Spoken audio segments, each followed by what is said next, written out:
Hello दोस्तों, welcome back my YouTube channel great education point. दोस्तों, हम पहले पार्ट 1 देख लिए थे संविधान एवं राज्य व्यवस्था, जिसमें हम पहले पार्ट 1 कर चुके हैं। अब दूसरा हम पार्ट 2 में देखेंगे। पार्ट 1 में हमने संविधान की परिभाषा देखी थी, और वो संविधान की परिभाषा और उसके पृष्ठभूमि देखने के लिए, संविधान का इतिहास देखने के लिए 4 भागों में बांटा था। उसमें से 4 भागों में दो भाग हम इतिहास में पढ़ लेते हैं और 2 भाग हम इसमें पढ़ेंगे। तो 1773 से 58 तक का, 1858 तक का जो हम इधर कवर करेंगे। तो 1773 से हम शुरू किए थे और 1781 तक गए थे। 1781 तक 1781 में हमने संशोधनात्मक एक्ट पढ़ा था, एक्ट ऑफ सेटलमेंट 1781 का, और 1773 का रेगुलेटिंग एक्ट पढ़े थे, और संविधान की परिभाषा पढ़ी थी पार्ट 1 में। और पार्ट 2 में हम पिट्स इंडिया एक्ट पढ़ेंगे, जो कि एग्जाम के दृष्टिकोण से बहुत इम्पोर्टेंट है। तो हम पिट्स इंडिया एक्ट से शुरू करते हैं। 1773 रेगुलेटिंग एक्ट, वो किस लिए आया था? क्योंकि जो भारत में ईस्ट इंडिया कंपनी चल रही थी, वह ईस्ट इंडिया कंपनी पर अपना कंट्रोल करने के लिए ये रेगुलेटिंग एक्ट आया था, एक्ट ऑफ सेटलमेंट। जो रेगुलेटिंग एक्ट में कमियां रह गई थी, उनको सुधारने के लिए। तो अगला एक्ट है हमारा पिट्स इंडिया एक्ट 1784। 1784 का Pitt's India act. Pitt's India act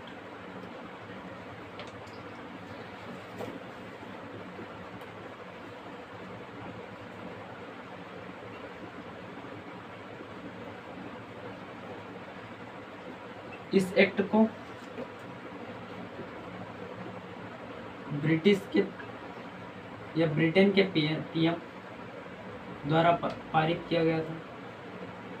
Britain के पीएम, प्राइम मिनिस्टर, प्रधानमंत्री द्वारा लाया गया था, विलियम पिट्स।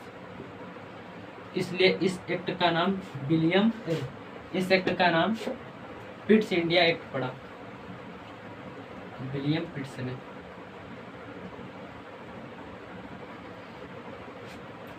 सत्रह सौ चौरासी का एक्ट जो ब्रिटेन के प्रधानमंत्री ने द्वारा पारित किया गया था, विलियम पिट्स द्वारा, इसलिए हम इसे पिट्स इंडिया एक्ट कहते हैं। और इसका उद्देश्य था,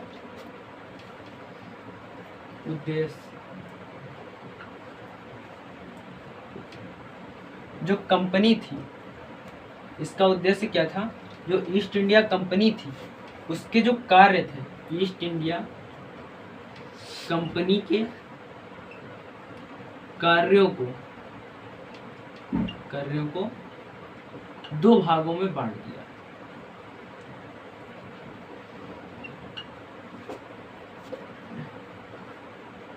इसका उद्देश्य था, जो ईस्ट इंडिया कंपनी में कार्य थे, उनको 2 भागों में बांट दिया। कौन कौन से थे? एक था राजनीतिक,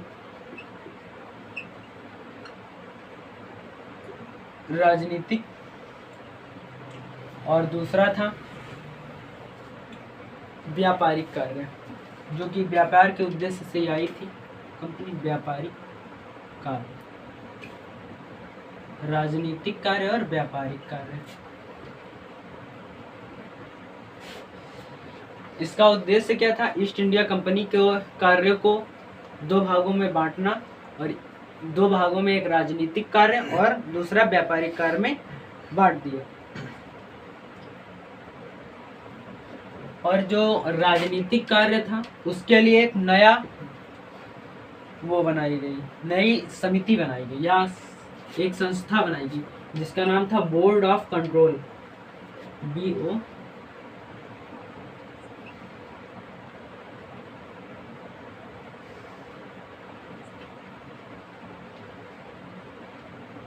और इसको पहले से जो संस्था थी, कोर्ट ऑफ डायरेक्टर्स,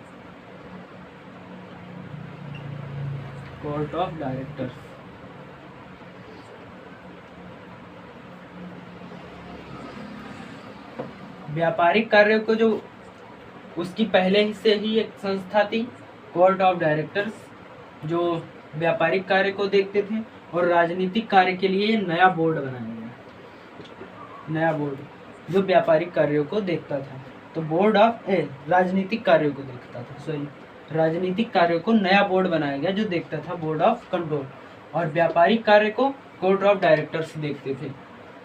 ठीक है, तो एक क्वेश्चन इसमें बनता है कि कंपनी में द्वैध शासन कब लागू हुआ?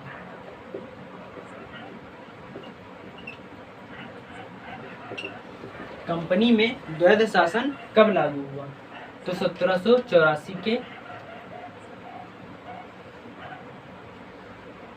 1784 के पिट्स इंडिया एक्ट में, पिट्स इंडिया एक्ट में, क्योंकि इसमें दो बोर्ड काम कर रहे थे, एक कोर्ट ऑफ डायरेक्टर्स और दूसरा बोर्ड ऑफ कंट्रोल। ये राजनीतिक कार्यों को देखता था और ये व्यापारिक कार्यों को देखता था। इसमें मुख्य कार्य यही हुआ था। जो ये 1784 का पिट्स इंडिया एक्ट आया, यह ब्रिटेन के पीएम द्वारा पारित किया गया, जिनका नाम था विलियम पिट्स। इसलिए इस एक्ट का नाम पिट्स इंडिया एक्ट पड़ा। इसका उद्देश्य था ईस्ट इंडिया कंपनी के कार्यों को दो भागों में बांटना। पहला कार्य था राजनीतिक कार्य और दूसरा कार्य था व्यापारिक कार्य। व्यापारिक कार्य जो ईस्ट इंडिया कंपनी के डायरेक्टर्स थे वो पहले से ही थे, तो वो डायरेक्टर्स जो थे उनको सौंप दिया गया, जिनका नाम है कोर्ट ऑफ डायरेक्टर्स।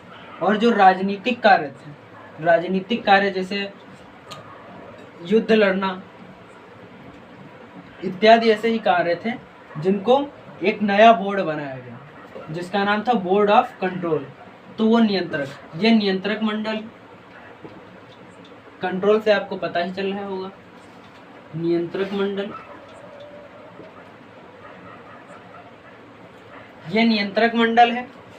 और दूसरा निदेशक मंडल, डायरेक्टर्स मतलब निदेशक, निदेश करने वाले, निदेशक मंडल।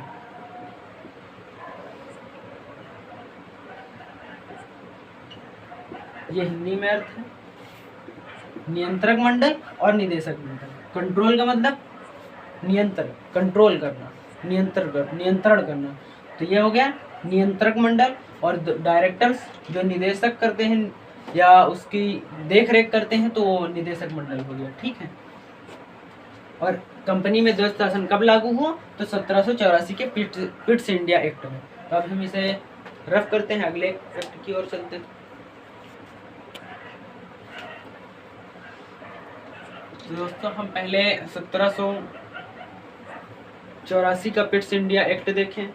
अब अगला एक्ट आया था 1786 में, 1786 का अधिनियम।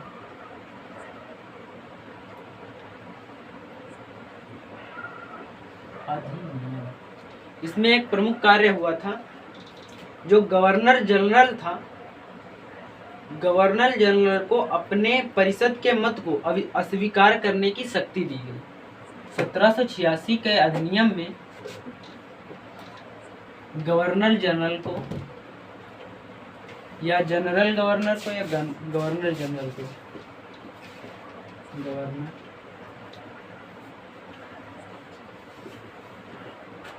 गवर्नर जनरल को अपनी परिषद के मतों को अस्वीकार करने की शक्ति दी गई।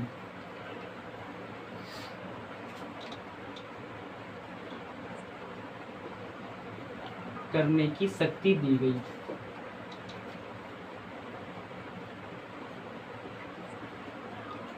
और अपना मत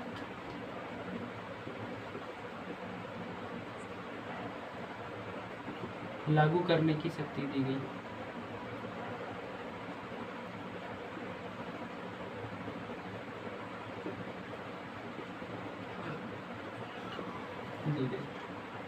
तो गवर्नर जनरल की जो परिषद थी, जिसमें 4 सदस्य और होते थे, और एक खुद जनरल गवर्नर होता था और एक चीफ ऑफ कमांडर होता था, तो वो तो अलग ही होता था। तो 4 1 5 ये इसकी परिषद होती थी। 4 लोगों के ये मत को अस्वीकार कर सकता था और अपना मत जारी कर सकता था। तो 1786 में यही प्रमुख कार्य हुआ था। 1786 के अधिनियम में गवर्नर जनरल को अपनी परिषद के मतों को अस्वीकार करने की शक्ति दी गई और अपना मत लागू करने की शक्ति दी गई। ठीक है। और अगला एक्ट हमारा आया था 1792 का चार्टर, जिसे आदेश के रूप में कहा गया। आदेश 1792 का चार्टर, इसे एक रूप से आदेश कहा गया, क्योंकि इसमें जो है ब्रिटिश सरकार का ईस्ट इंडिया कंपनी को 20 वर्षों का अधिकार पत्र दिया। अधिकार पत्र दिया काहे के विषय में कि व्यापार करो। ठीक है, 20 वर्षों तक।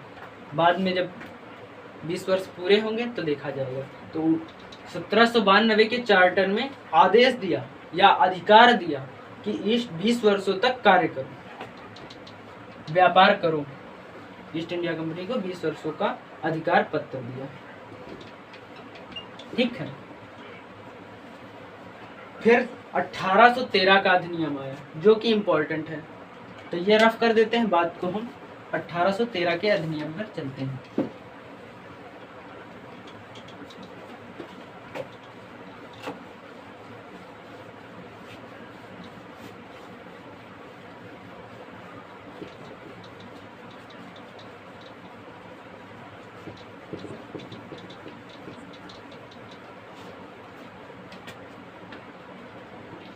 अठारह सौ तेरह का चार्टर, 1813 का चार्टर, 1813 का चार्टर। इसमें क्या होता है? कंपनी का व्यापारिक एकाधिकार को समाप्त कर दिया जाता है। इस चार्टर में कंपनी के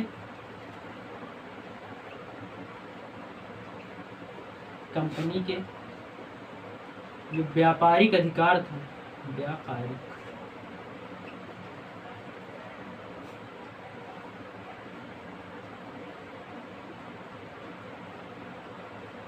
एकाधिकार को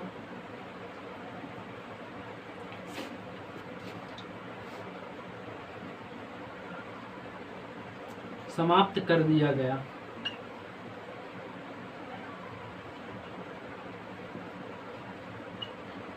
ठीक है। 1813 का जो चार्टर था उसमें कंपनी के व्यापारिक एकाधिकार को समाप्त कर दिया। मतलब इसका क्या है? व्यापारिक एकाधिकार को समाप्त कर दिया, मतलब जो व्यवसाय या कुछ कार्य करते थे, व्यापार करते थे, तो इंडिया में सबके लिए दरवाजे खोल दिए गए कि कोई भी व्यापार कर सकता है। ठीक है। और अगला था भारत में चाय व पड़ोसी देश चीन,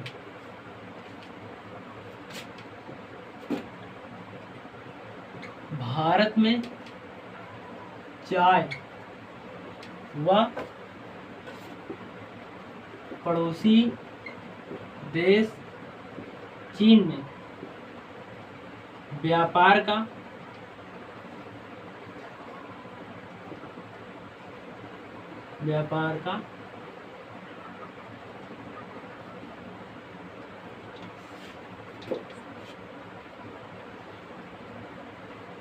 एकाधिकार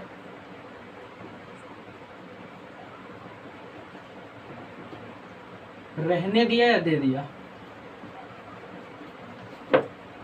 भारत में चाय व पड़ोसी देश चीन के साथ व्यापार का एकाधिकार रहने दिया।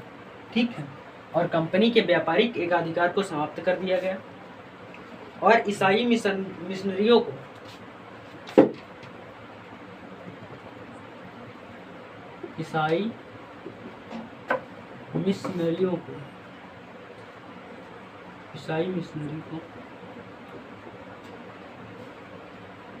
भारत में अपने धर्म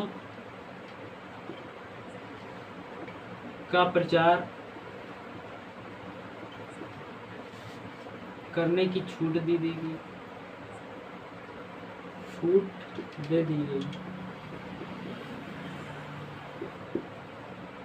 और उन्हें आने दिया गया। ठीक है, जो ईसाई मिशनरी थे भारत में अपने धर्म प्रचार के लिए भारत आने दिया।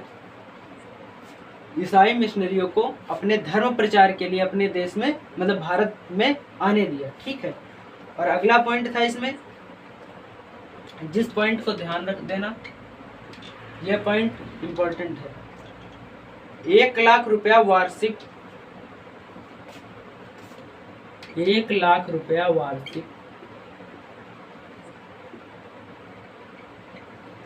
वार्षिक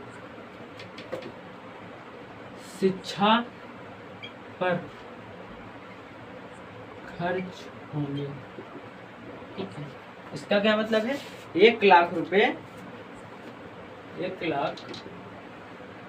रुपए वार्षिक शिक्षा पर खर्च होंगे या खर्च करने के लिए स्वीकार किए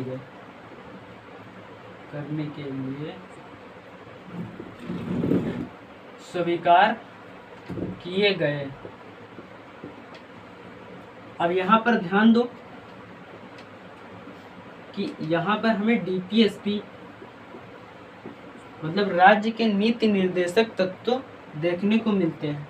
ठीक है, तो अगर क्वेश्चन बन जाए कि राज्य के नीति निर्देशक तत्व किस चार्टर में या अधिनियम में देखने को मिलते हैं, तो उत्तर होगा 1813 के।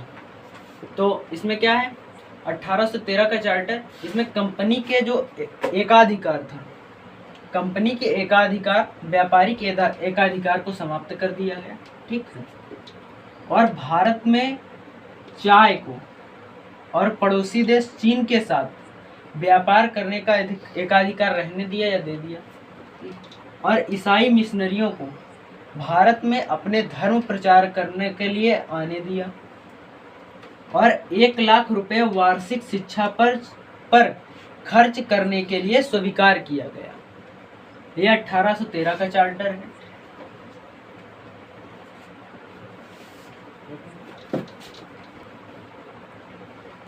तो दोस्तों, आज हम अपनी क्लास को यहीं पर रोक रहे हैं और हमने 1813 का चार्टर तक देखा है और शुरू किए थे हम 1784 की एक्ट से, ईस्ट इंडिया एक्ट से, और 1813 तक। उसके पहले हमने संविधान की परिभाषा देखी थी पार्ट 1 में, और संविधान की परिभाषा और उसकी पृष्ठभूमि में 4 भागों में देखा था, 4 भागों में, जिसमें 2 भाग हम इतिहास में पढ़ते हैं, हिस्ट्री में, और जो हमारे सेकंड और थर्ड और फोर्थ भाग थे वो हम इसी में पढ़ेंगे। तो थर्ड भाग हम पढ़ रहे हैं, जिसकी अवधि है 1773 से 1858 तक। तो इस पर हम अभी प्रगति पर हैं। 1813 तक हम कवर कर चुके हैं। 1773 में रेगुलेटिंग एक्ट आया था। अगर आप लोगों को देखना है तो पार्ट 1 में देख सकते हैं, ग्रेट एजुकेशन पॉइंट चैनल, उसमें आप जाकर देख सकते हैं।